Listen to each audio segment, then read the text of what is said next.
Iran భారత్‌కి ఒక super మార్గాన్నయితే ఇచ్చింది. అంటే సెపరేట్‌గా ఒక మార్గం ఇచ్చింది.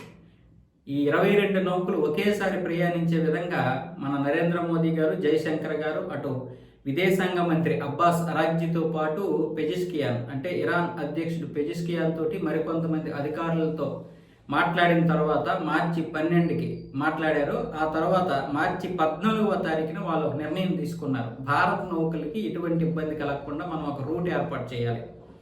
ఎందుకంటే ఐఆర్జీసీ ఏమంటుందంటే మేము మిగతా నౌకల మీద కూడా దాడి చేసే అవకాశాలు ఉంటాయి. అలాంటి సమయంలో భారత నౌకలకు కూడా దెబ్బ తగులుతుంది కాబట్టి అవి దాడికి గురవ్వకుండా ఒక మార్గాన్ని క్రియేట్ చేయండి. దానివల్ల మేము ఆ నౌకల్ని గుర్తించి ఎటువంటి దాడి చేయము అని చెప్పడంతో ఒక కొత్త మార్గాన్ని ఏర్పాటు చేసి ఇరాన్ ఏమొచ్చేసి భారత నౌకల్ని విడివిడిగా కాకుండా ఒకదాని తర్వాత ఒకటి పంపించే ఏర్పాట్లు అయితే చేస్తుంది. దీనికి సంబంధించి సముద్రయాన సంస్థ డేటా సంస్థ లాయిడ్స్ లిస్ట్ ఇంటెలిజెన్స్ ఈ విషయాన్ని అయితే ధృవీకరించింది. భారత నౌకలకి ప్రత్యేకమైనటువంటి మార్గాన్ని ఇవ్వడం ద్వారా 22 నౌకలు ఒకదాని తర్వాత ఒకటి వెళ్ళడానికి అవకాశం ఉంటుంది.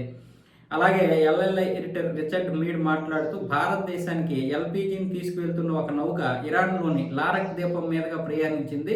ఇది సాధారణ నౌకలు వెళ్లే మార్గం కాదు. ఇరాన్ యొక్క ఐఆర్జీసీ నౌకాదళం భారత నౌకలను సులభంగా గుర్తించి పొరపాటున దాడులు చేయకుండా ఉండడానికి ఈ కొత్త మార్గాన్ని కేటాయించారని చెప్పారు. అంటే భారత ప్రభుత్వం విదేశాంగ శాఖ ఎలాంటి దౌత్య సంబంధాలు నిలుపుతున్నాయో చూడండి. ఇప్పుడు కొన్నిసార్లు ఇరాన్ విషయంలో చిన్న చిన్న పొరపాట్లు జరిగితే జరగవచ్చు గాక, ఏ దేశమైనా చిన్న పొరపాట్లు చేస్తూ ఉంటుంది. ఇప్పుడు భారతదేశం చాలా వ్యూహాత్మకంగా వ్యవహరిస్తుంది. ఎవ్వడికి శత్రువుగా కాకుండా, మరీ పూర్తిగా విపరీతమైనటువంటి మిత్రుగా కాకుండా, అంటే అందరికీ మంచిగా, ఎవరికి పూర్తి మిత్రుడా లేకపోతే శత్రువా కాకుండా అందరితో కూడా ఒక న్యూట్రల్గా ఎటువంటి ఇది లేకుండా తటస్థంగా వ్యవహరిస్తూ అందరికీ లాభాలు చేకూర్చే విధంగా భారత్, అలాగే అందరి ద్వారా భారత్ లాభాలు సంపాదించే విధంగా ఇప్పుడు దౌత్యం అయితే నిలుపుతున్నారు.